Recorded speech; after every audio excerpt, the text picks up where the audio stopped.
नमस्कार दोस्तों, मैं डॉक्टर अनु कुशवाहा। दोस्तों, आज आपके लिए लेकर आए हैं पुनः महत्वपूर्ण क्वेश्चन। और आज हम उन्हीं प्रश्नों को लेकर चल रहे हैं जो काफी इंपॉर्टेंट होने वाले हैं और आपके एग्जाम में बहुत सारा कंफ्यूजन पैदा कर देते हैं कि आखिर इसका आंसर क्या होगा, इसका आंसर क्या होगा। बहुत ज्यादा कंफ्यूजन देने वाले प्रश्नों को लेकर चलते हैं। तो वीडियो शुरू करें उससे पहले रिक्वेस्ट, चैनल को लाइक सब्सक्राइब दोस्तों के साथ शेयर जरूर कर दें। यह वीडियो हमारे ऐप पर और यूट्यूब दोनों पर आएगा।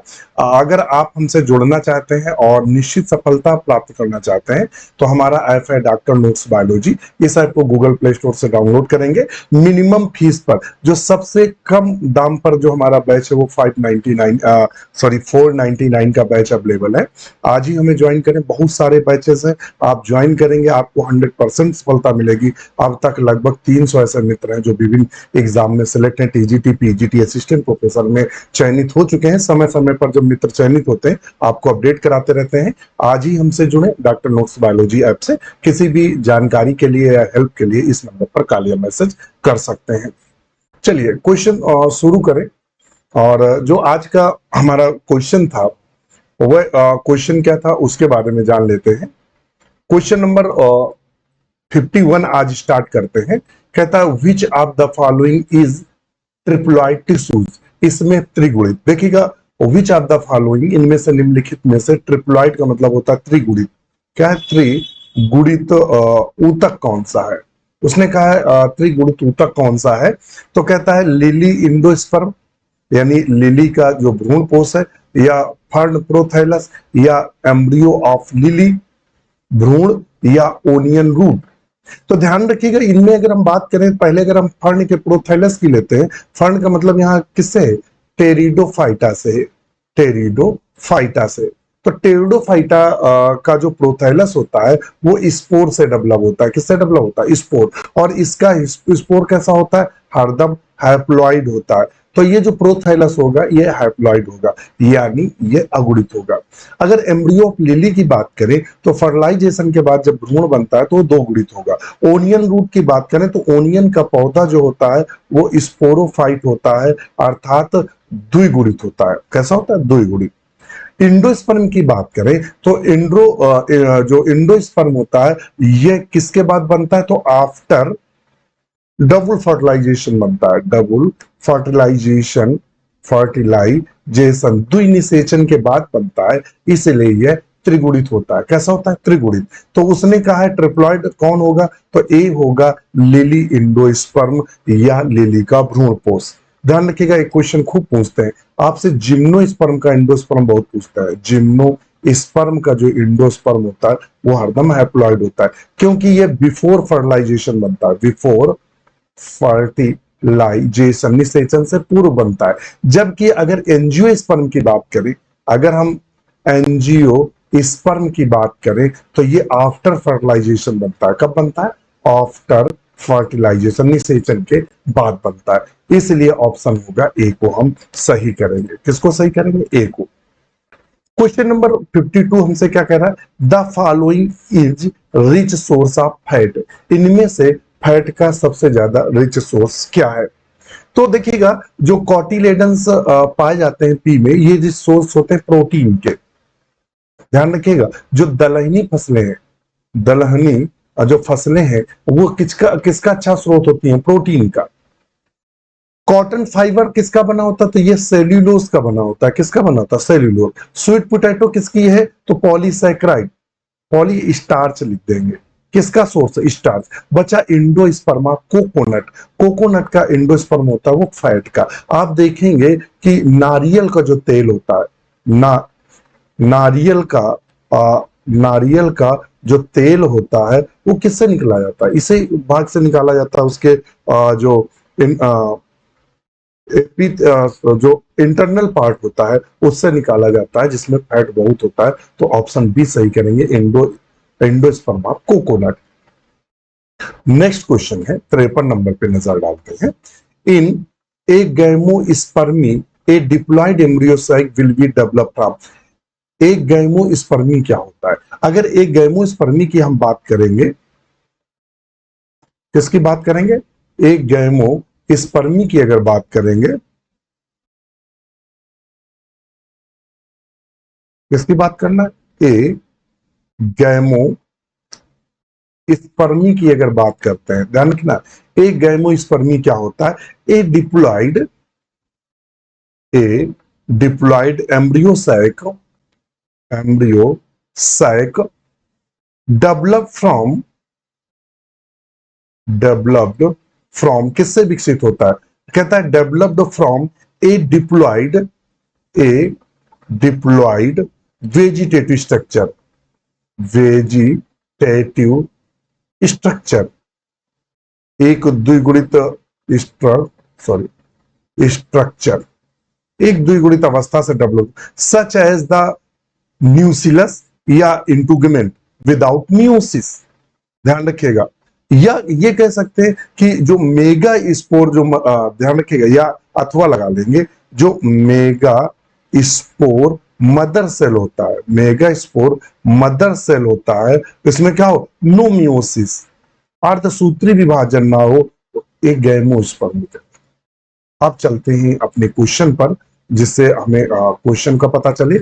एक एक gamospermy diploid embryo sac will be develop from, तो किससे डेवलप होता है? मेगा स्पोर मदर सेल से। कैसे? विदाउट मियोसिस, विदाउट मियोसिस, अर्धसूत्री विभाजन के बिना। तो 53 का हम क्या करेंगे? तो 53 का हम सही करेंगे बी नंबर। क्या सही करेंगे? बी। 54 पे अगर देखेंगे, 54 पे, तो which of the following is correct in respect of pollen tube, pollen tube के संबंध में इनमें से क्या सही है? उसका कहना है कि पॉलन जो कह सकते हैं, जो पॉलन ट्यूब के संबंध में क्या सही है? कहता है it exhibits growth at tip, it has radical cyclosis, it has chemotactic movement. तो हम आपको बता दें कि जो पॉलन ट्यूब होती है, पॉलन ट्यूब होती है, क्या होती है? Pollen tube. तो पॉलन ट्यूब एग्जिट कीमोटैक्टिक मूवमेंट पाया जाता है। क्या पाया जाता है? कीमोटैक्टिक मूवमेंट पाया जाता है, कीमोटैक्टिक टैक्टिक मूवमेंट पाया जाता है, मूवमेंट देखने को मिलता है। ये कीमोटैक्टिक मूवमेंट देखने को मिलता है, और जिसके कारण ये ग्रोथ करता है। किधर? ओव्यूल की ओर। क्या करता है? ओव्यूल की ओर ये ग्रोथ करता है फर्टिलाइजेशन के समय। तो ये ऑप्शन होगा हमारा C, it has chemotactic movement. Next question है, सिनर्गिड्स अगर हम एम्ब्रियो सैक बनाएंगे, ध्यान रखिएगा, अगर यहाँ एक भ्रूण सैक बना दे, एम्ब्रियो सैक बनाएंगे, तो ये 3 सेल्स होती हैं, और ये सिनर्गिड सेल्स होती है, ये हमारा एग है, और ये जो 2 सेल है, ये कैसी हैं? सिनर्गिड सेल्स हैं। और ये जो सेल्स हैं, एंटीपोडल सेल है, पोडल सेल कोशिका है। तो ये जो सिनर्गिड सेल्स हैं, ये कैसी होती है? तो ये हैप्लॉइड होती है, क्योंकि पूरे के पूरे जो एम्ब्रियो सैक है, ध्यान रखिएगा, एम्ब्रियो सैक या इसको बोलते हैं और भ्रूण कोष, जो भ्रूण कोष है वो मेगा स्पोर मदर सेल से डेवलप होता है, मेगा स्पोर मदर सेल से डेवलप होता है। इसमें होता है मियोसिस, मियोसिस अर्धसूत्री, जिससे 4 सेल बनती हैं, 1 2 3 4। उनमें से जो 3 ये होती हैं वो डिजेनरेट हो जाती हैं, डिजेनरेट हो जाती है, नष्ट हो जाती है, और एक जो हैप्लॉइड सेल्स होती है वो एम्ब्रियो सैक बनाती है। तो ये कैसी होंगी? हैप्लॉइड होंगी। ट्रिप्लॉइड क्या होता है? एंडोस्पर्म होता है, एंडोस्पर्म होता है। चलिए क्वेश्चन नंबर देखते हैं 56 क्या कह रहा है। व्हेन डिप्लॉयड फीमेल प्लांट्स, कहता हूं when diploid female plants is crossed with tetraploid male plant, the ploidy of endosperm cells in the resulting seeds। अगर यहां देखेंगे, हम बोर्ड पे चलेंगे, बोर्ड पे थोड़ा सा समझेंगे इसको। तो हमारा जो क्या दिया था, जो मेल प्लांट है, जो मेल प्लांट है वो डिप्लॉयड है, डिप्लॉयड है, और जो फीमेल प्लांट है, फीमेल प्लांट है, वो कैसा है? टेट्राप्लॉयड है। आप ये समझ लीजिएगा, फीमेल प्लांट कैसा है? टेट्राप्लॉइड है। इसका मतलब यही हुआ कि फीमेल प्लांट कैसा है, टेट्राप्लॉइड है। और डिप्लॉइड, मेल प्लांट डिप्लॉइड है तो इसमें जो पॉलन ग्रेन बनेगा, पॉलन ग्रेन बनेगा वो हैप्लॉइड बनेगा। कैसा बनेगा, अवृत बनेगा। और इसका जो एम्ब्रियो सैक बनेगा, ध्यान रखना, एम्ब्रियो सैक जो बनेगा वो कैसा बनेगा, डिप्लॉइड बनेगा। एम्ब्रियो सैक कैसा बनेगा, डिप्लॉइड बनेगा। अब एम्ब्रियो सैक जब डिप्लॉइड बनेगा और पॉलन ग्रेन कैसा है, अभी हैप्लॉइड है, यन है, तो यहां कैसा डेवलपमेंट होगा इसका, क्वेश्चन पे चलते हैं। तो उसने कहा है कि डिप्लॉइड फीमेल प्लांट, अच्छा सॉरी, डिप्लॉइड फीमेल प्लांट है और टेट्राप्लॉइड मेल प्लांट है, उल्टा लिख दिए। यहां चलेंगे, थोड़ा सा अंतर कर लेंगे, गलत लिख दिया था। ये हो गया फीमेल प्लांट, ना ना ना ना, दोबारा लिख लेते हैं जिससे क्वेश्चन पढ़ने में कंफ्यूजन ना हो। ऊपर चलते हैं, आगे ऐसे कर लेते हैं। जो फीमेल प्लांट है हमारा, फीमेल जो प्लांट है वो कैसा है, डिप्लॉइड है। और जो मेल प्लांट है, मेल प्लांट है वो है कैसा है, टेट्राप्लॉइड है, टेट्राप्लॉइड है। इसमें जो एम्ब्रियो सैक बनेगा, एम्ब्रियो सैक जो बनेगा वो हैप्लॉइड बनेगा। और इसमें जो पॉलन ग्रेन होंगे, पॉलन जो ग्रेन होंगे वो डिप्लॉइड होगा। चलो, तो अब जब एम्ब्रियो सैक में दोनों पोलर न्यूक्लियाई, एक पोलर न्यूक्लियाई ये एम्ब्रियो सैक है, ये भ्रूण पोष है, ये एंटीपोडल सेल है, कौन सी है, एंटीपोडल सेल है। और ये क्या है, ये दोनों सिनर्गिड सेल है। और ये हमारा एग है, ये पोलर न्यूक्लियाई है, क्या है, पोलर न्यूक्लियाई है। ये जब दोनों मिल जाएंगी तो ये संरचना कैसी होगी, डिप्लॉइड होगी। और ये संरचना जब मिल जाएंगी तो कैसा होगा, डिप्लॉइड होगा। ये कैसा होगा, 2n। और हमारा जो पॉलन ग्रेन आकर जब उसका न्यूक्लियस डिप्लॉइड मिलेगा तो 2n प्लस 2n, तो ये कितना हो जाएगा, 4n, यानी टेट्राप्लॉइड कंडीशन होगी। तो देख लेते हैं टेट्राप्लॉइड क्या दिया हुआ है, चेक कर लेते हैं।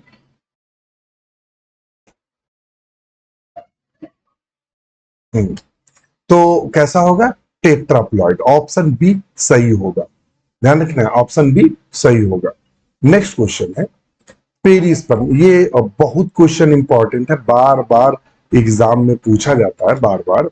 पेरिस्पर्म डेवलप्स फ्रॉम, पेरिस्पर्म जो होता है वह किससे विकसित होता है, या पेरिस्पर्म का जो विकास होता है वह प्रायः किससे होता है। अगर हम पेरिस्पर्म के विकास की बात करेंगे तो पेरिस्पर्म क्या था, न्यूक्लियस से डेवलप होता है, या न्यूसिलस से, या एम्ब्रियो से, या एंडोस्पर्म। तो पेरिस्पर्म हरदम न्यूसिलस से डेवलप होता है। किससे डेवलप होता है, न्यूसिलस से। Very very important for all exam, her exam में ये क्वेश्चन बन चुका है। नेक्स्ट क्वेश्चन है the structure containing polar nuclei in an angiosperm. कहता है वह स्ट्रक्चर जो पोलर न्यूक्लियाई से संबंधित है उसे क्या कहते हैं। तो अभी हमने आपको बताया उसे एम्ब्रियो सैक कहते हैं। अभी हम चित्र भी बनाए थे कि दो बोर्ड पे अगर चलेंगे, ये देखेगा, ये दोनों पोलर न्यूक्लियाई हमने मध्य में बनाया था। इस संरचना को क्या बोलते हैं, एम्ब्रियो, एम्ब्रियो सैक के नाम से जानते हैं। तो ये पूरी संरचना किसके नाम से, एम्ब्रियो सैक। तो यही संरचना अभी हमने आपको बताई थी। तो ऑप्शन ए सही होगा, the structure containing polar nuclei. वह संरचना जिसमें पोलर न्यूक्लियाई पाया जाता है, उस संरचना को हम किसके नाम से जानते हैं, तो एम्ब्रियो सैक के नाम से जानते हैं। नेक्स्ट क्वेश्चन है the pollen grains of a species had 8 chromosomes. Pollen grains में 8 क्रोमोसोम है और पॉलन ग्रेन्स होता है हैप्लॉइड, तो उसमें 8 है। The number of chromosome in each body cell of some species, और कितने क्रोमोसोम उसकी प्रत्येक कोशिका में होंगे। तो देखिएगा जो जनरली जो प्लांट होता है वो डिप्लॉइड होता है और पॉलन ग्रेन है हैप्लॉइड। तो n बराबर है 8, तो 2 गुणे 8 बराबर कितना होगा, 16। तो ऑप्शन हो जाएगा बी, प्रत्येक कोशिका में क्रोमोसोम की संख्या कितनी होगी, तो वह होगी 16। तो हमारा जो 59 का जो सही ऑप्शन है वो बी है, 16।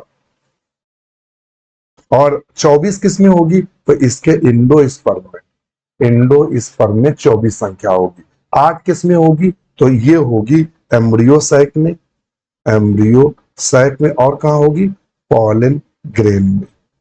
इनमें जो संख्या होगी वो 8 होगी। नेक्स्ट क्वेश्चन चलते हैं। If an endosperm cell of an angiosperm contain 24, तो इंडोस्पर्म जो होता है, इंडो जो स्पर्म है उसमें वो 3n होता है। तो 3n बराबर कितना दिया है, 24। तो n बराबर क्या होगा, 24/3 और 8 त्रिक 24, तो n बराबर हो गया 8। The number of chromosome in each cells of the root. और जो प्लांट है, ध्यान रखना, जो हमारा प्लांट है वह कैसा है, डिप्लॉइड है। और डिप्लॉइड n बराबर कितना होता है, कैसा है, 2n है। तो n संख्या कितनी है, n बराबर 8, तो 2 गुणे 8 बराबर 16। हमारी जो संख्या होगी रूट सेल में वह 16 होगी। तो 60 का क्या करेंगे, बी। हमने 60 का आंसर क्या किया, तो 60 का ऑप्शन किया बी। नेक्स्ट क्वेश्चन है, किसी भी जानकारी, किसी भी सहायता के लिए आप डॉक्टर नोट्स बायोलॉजी ऐप को कंसल्ट कर सकते हैं, या हमारी वेबसाइट है drnotsbiology.in, आप इस पे विजिट कर सकते हैं, या आप कॉल या मैसेज कर सकते हैं, आपकी पूरी सहायता की जाएगी। हम आपकी सहायता के लिए सदैव तत्पर रहते हैं। आप हमें कॉल मैसेज किसी भी माध्यम से कनेक्ट कर सकते हैं। नेक्स्ट क्वेश्चन है 61 number. From the stigma the pollen tube always grows through style towards the egg because, कहता है जो pollen tubes होती है, आपने देखा होगा, ये मान लेते हैं ये ओवरी है, ये हमारी ओवरी है, और ये स्टाइल है, और ये हमारा स्टिग्मा है। उस पे कहता है जो pollen tubes होती है, अगर हम इस पे pollen tube जर्मिनेट करते हैं, कौन सा कलर ले ले, ब्लू ले ले, चल मान लो ये पॉलन ट्यूब्स है, और ये कहता है सीधे पॉलन ट्यूब्स स्टाइल की ओर मूवमेंट करती है, और किसमें इंटर करती है, तो ओव्यूल में, ओव्यूल में इंटर करती है। तो कहता है स्टाइल की तरफ मूवमेंट क्यों करती है, increasing concentration of gradient of a chemical complex up to the filiform, जिसमें फिलीफॉर्म्स ऑपरेटर्स पाई जाती हैं सिनेप्रिड्स में, उनके कारण ये अंदर की ओर मूवमेंट करता है। तो ऑप्शन ए को हम सही करेंगे। नेक्स्ट क्वेश्चन है, कहता है the chemical nature of sporopollenin. Sporopollenin का जो केमिकल नेचर होता है वो क्या होता है, तो हम आपको बता दें स्पोरोपोलेनिन कहाँ पाया जाता है, तो ये पाया जाता है पॉलन ग्रेन में। पॉलन ग्रेन, पॉलन ग्रेन में 2 लेयर पाई जाती है। बाहरी लेयर को हम एक्साइन कहते हैं, और अंदर वाली परत को इंटाइन के नाम से जानते हैं। एक्साइन जो होती है वो स्पोरोपोलेनिन की बनी होती है, पोलेनिन की बनी होती है। इसी स्पोरोपोलेनिन को हम किसके नाम से जानते हैं, तो यूबिस बॉडी के भी नाम से जानते हैं। ध्यान रखना, ये बहुत क्वेश्चन पूछता है। यूबिस स्पोरोपोलेनिन यूबिस बॉडीज के नाम से जानता है। ये स्पोरोपोलेनिन पॉलीसैकेराइड का बना होता है। किसका बना होता है, पॉलीसैकेराइड का बना होता है। तो ऑप्शन होगा हमारा सी, पॉलीसैकेराइड। जो इंटाइन होती है वह किसकी बनी होती है, तो इंटाइन जो होती है वो पैक्टिन एंड सेल्यूलोज की बनी होती है, सेल्यूलोज की बनी होती है। जो स्पोरोपोलेनिन्स होता है वो नॉन डिग्रेडेबल होता है, नॉन डिग्रेडेबल होता है, अर्थात यह विघटित नहीं होता है। एक क्वेश्चन अभी असिस्टेंट प्रोफेसर पीजीटी में कई बार बन चुका है। उसने क्वेश्चन क्या पूछा था, तो उसने क्वेश्चन पूछा था कि पॉलन ग्रेन्स जो होते हैं वो अच्छे मतलब प्रिजर्व हो जाते हैं, या उनके फॉसिल ज्यादा मिलते हैं, वो क्यों, क्योंकि पॉलन ग्रेन्स जो स्पोरोपोलेनिन्स होता है पॉलन ग्रेन्स को विघटित होने से बचाता है। तो इसके फॉसिल्स जो होते हैं वो लंबे स्थायी होते हैं और जल्दी फॉसिलाइजेशन हो जाता है। इसको भी आप ध्यान में रखिएगा, स्पोरोपोलेनिन्स को। और एक और यहां से अब चूंकि बात चली है तो डाटा शेयर कर दें। आपसे पूछ देता है 3 जर्मपोर, पॉलन ग्रेन में जर्मपोर पाए जाते हैं। थ्री जर्म पोर प्राय डाइकॉट में देखने को मिलता है। और एग्जाम में अगर क्वेश्चन पूछे तो कैप्सेला में, किसमें, कैप्सेला में।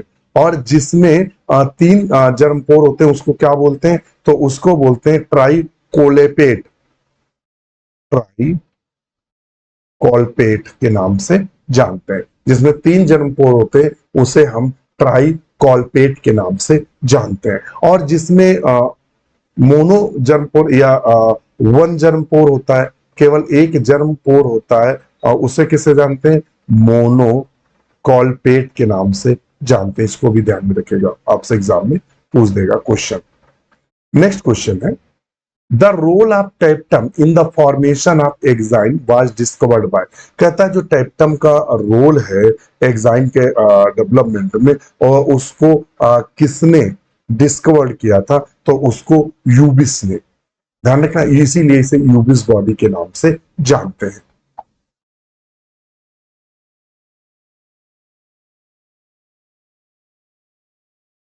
नेक्स्ट क्वेश्चन चलते हैं।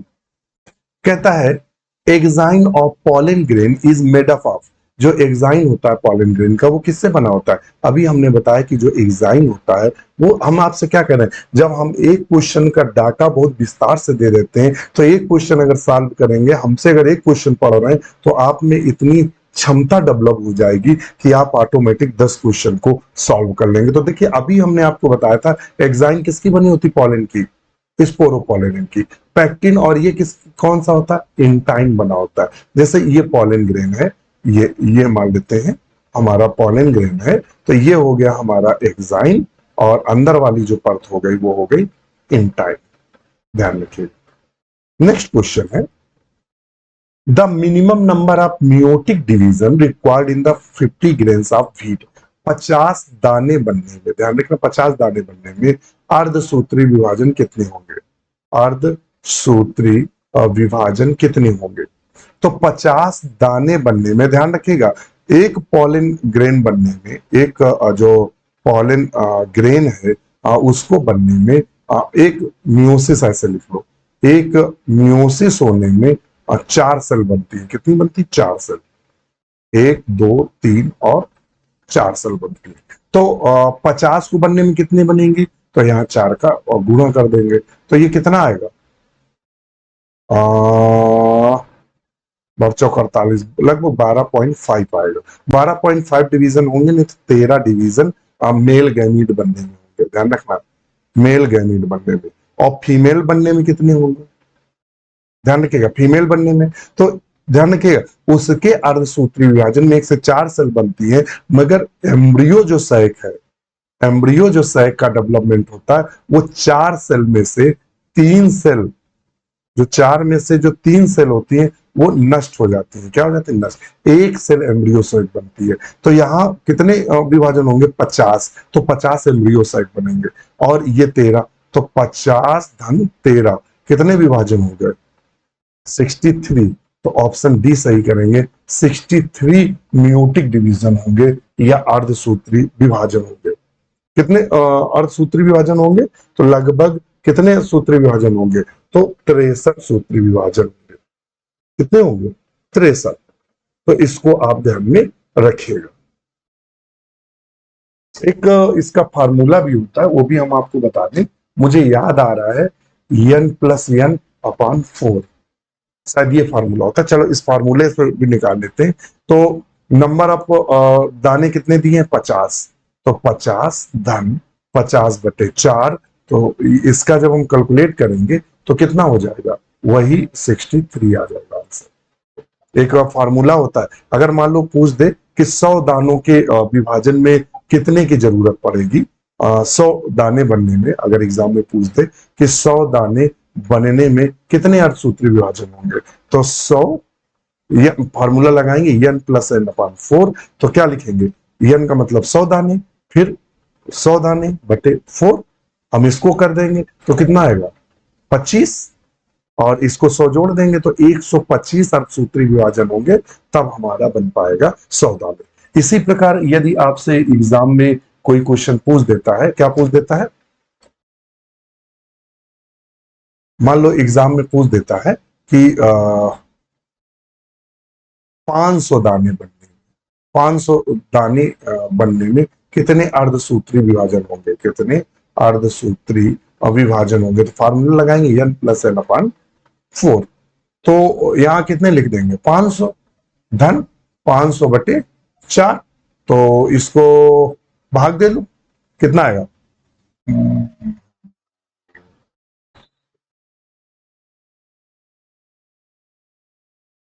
इसको दो 4, अब ऐसे दे दो 5। एक बचा, जीरो लिया, 4 दूनी 8, बचे 2, और 500 है, फिर 4, 4×5 = 20, 125। कितना आएगा? 125। कितना आएगा? 125। और 125 500 धन 125, तो कितना आएगा? 625 विभाजन होंगे, तो हमारे 500 दाने बनेंगे। कितने होंगे? 625 विभाजन होंगे, तो 500 दाने बनेंगे। ध्यान दे लीजिएगा।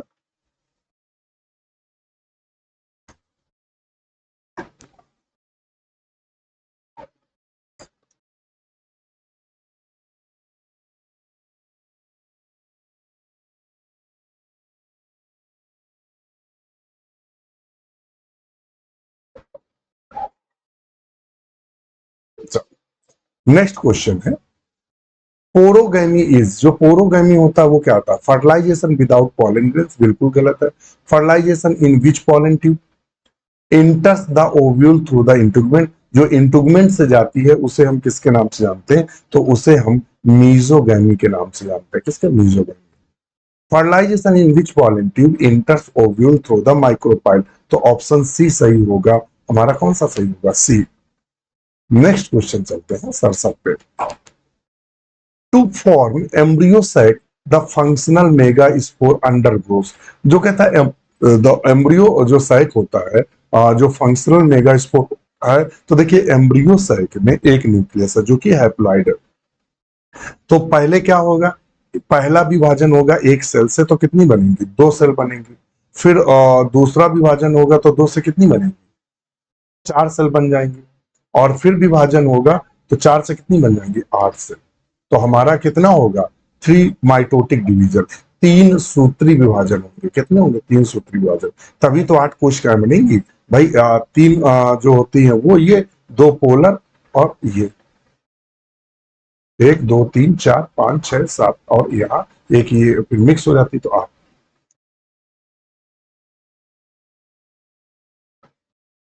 चलिए नेक्स्ट क्वेश्चन है, कहता है archesporium is an ovule is, जो आर्की स्पोरियम सेल्स होती है, आर्की स्पोरियम सेल से क्या होता है? वो मेगा जो मेगा स्पोरोफिल होता है उसमें से एक कोशिका, जो मेगा स्पोर मदर सेल होती है, उसमें से एक कोशिका सब कोशिकाओं से बड़ी हो जाती है, उसको आर्किस्पोरियम सेल बोलते हैं, जिसमें अर्धसूत्री विभाजन होता है। तो वही कहता है single celled and hypodermal in origin, उसे हम आर्किस्पोरियम सेल के नाम से जानते हैं। नेक्स्ट क्वेश्चन है, the sequence of development of embryocyte, embryocyte का जो डेवलपमेंट होता है उसका क्रम क्या है? तो कहता है आर्किस्पोरियम, बिल्कुल। मेगा स्पोर बनता है, मेगा स्पोर मदर सेल, तो बिल्कुल गलत है। आर्किस्पोरियम मेगा स्पोर मदर सेल, आज सूत्री विभाजन हुआ, मेगा स्पोर बने, मेगा स्पोर से एम्ब्रियोसाइट बनी, ऑप्शन बी बिल्कुल सही है। नेक्स्ट क्वेश्चन है 70, during meiosis in pollen grain mother cells, अर्धसूत्री विभाजन के समय जो पॉलन ग्रेन मदर सेल्स होती है, the daughter cells is interconnected by the passages the whole structure is called, तो वो प्लाज्मोडेस्मेटा के द्वारा आपस में जुड़ी रहती है।